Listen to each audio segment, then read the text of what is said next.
توبہ کی تین اقسام ہیں، تین درجے ہیں۔ اولها التوبہ واوسطها الانابہ وآخرها الاوبہ۔ فرماتے ہیں کہ توبہ کی ابتدا توبہ ہے اور اس کا درمیانی درجہ انابت ہے اور اس کا آخری درجہ اوبہ ہے۔ فرمایا ہر وہ شخص جو گناہوں پر آخرت کے عذاب سے ڈر کر تائب ہو گیا، جو آخرت سے عذاب سے ڈر کر شرمندہ ہوا اور گناہ چھوڑ گیا، تو عذاب سے ڈر کر گناہ چھوڑنا یہ توبہ ہے۔ اور اللہ کی بارگاہ سے اجر و ثواب اور جنت کی طلب میں، حسن آخرت کی طلب میں گناہ چھوڑنا یہ انابت ہے، یہ اس سے اونچا درجہ ہے۔ اور فرمایا کہ پھر گناہ چھوڑ دینا نہ دوزخ کے عذاب کے ڈر سے، نہ ثواب جنت کی طلب سے،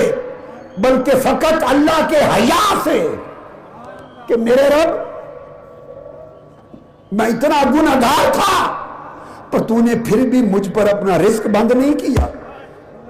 میں اتنا نافرمان ہوں مگر تو نے مجھے پھر بھی اپنی صحت سے نوازے رکھا، میں اتنا فاسق اور فاجر اور نافرمان ہوں مگر تیرے کرم کا دروازہ مجھ پر بند نہیں ہوا، میں اتنا گنہگار ہوں مگر تو ساتر اب تک میرے گناہوں پہ چادر ڈالے ہوئے ہے، دنیا میں عزت بنائی ہوئی ہے۔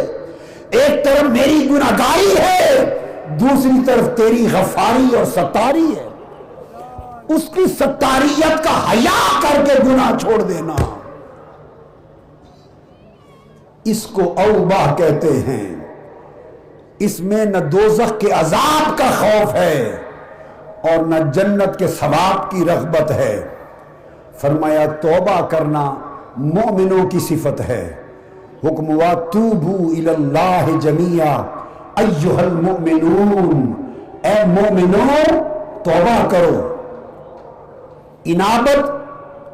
فرمایا اولیاء صالحین کی توبہ ہے۔ فرمایا وجاء بقلب منیب، فرمایا قیامت کے دن اس شخص کا عالم اور ہوگا جو انابت والا دل لے کر اللہ کے حضور حاضر ہوگا، جس کا دل تائب ہوگا اور جس کا دل اللہ کی طرف جھکا ہوا ہوگا۔ اور اوبہ یہ جب بندے کو نصیب ہوتی ہے تو یہ انبیاء و مرسلین کی صفت ہے، ان کا فیض ہے۔ فرمایا نعم العبد انہ اواب، اللہ پاک اپنے نبی کی تعریف میں فرماتا ہے کہ کتنا اچھا بندہ تھا،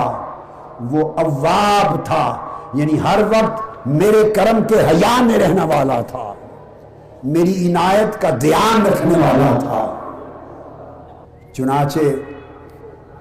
حضرت ذوالنون مصری رضی اللہ تعالیٰ عنہ انہوں نے فرمایا کہ عام لوگوں کی توبہ تو یہ ہے کہ گناہ چھوڑ دیں، اللہ کی نافرمانی چھوڑ دیں، معصیت چھوڑ دیں، مگر خاص لوگوں کی توبہ اس سے بلند ہے اور وہ یہ کہ وہ زندگی سے غفلت چھوڑ دیں اور ساری زندگی کو اللہ کی طاعت بنا دیں، اللہ کی طاعت بنا دیں۔ اور پھر علی بن محمد التمیمی ایک اولیاء کبار میں سے ولی اللہ ہوئے، وہ فرماتے ہیں کہ توبہ کے تین درجے ہیں۔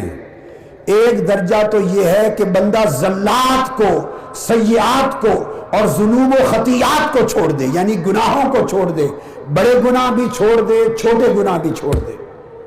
ان سے توبہ کر لے۔ اور اس کے بعد فرمایا جب یہ کر لے اور اللہ کے حضور اگر قربت چاہے تو اونچے درجے کی توبہ یہ ہے کہ زندگی سے غفلات بھی چھوڑ دے، ہر قسم کی غفلت بھی چھوڑ دے، ہر وقت وہ اللہ کی بندگی میں خود کو مستعد پائے، ہر وقت اللہ کی طاعت میں خود کو تیار پائے۔ نماز کا وقت ہو تو نماز کے لیے مستعد ہے، روزے کا وقت آ جائے روزے کے لیے مستعد ہے، حرام سے بچنے کے لیے مستعد ہو، حلال کے لیے مستعد ہو، اوامر کے لیے مستعد ہو، نواہی سے بچنے کے لیے مستعد ہو، عبادات میں مستعد ہو، لوگوں سے اچھے اخلاق کے لیے مستعد ہو، لوگوں سے اچھا معاملہ لین دین اچھا کرنے کے لیے مستعد ہو. ہر امر جو اللہ نے دیا ہے خواہ اپنی ذات کی نسبت خواہ اپنے بندوں کی نسبت، وہ ہر مقام پر اپنے آپ کو مستعد اور تازہ دم اور تیار پائے، غافل نہ پائے. اور فرمایا اس کے بعد اس سے اونچا درجہ یہ ہے کہ یتوب من رؤیت الحسنات، اپنی زندگی نیکیوں سے بھر لے، عبادتوں سے بھر لے، حسنات سے بھر لے، خیرات سے بھر لے، مگر ایسی توبہ کرے کہ نیکی کرے پر اپنی نیکی نہ دیکھے، نیکی کرے مگر اسے نیکی دکھائی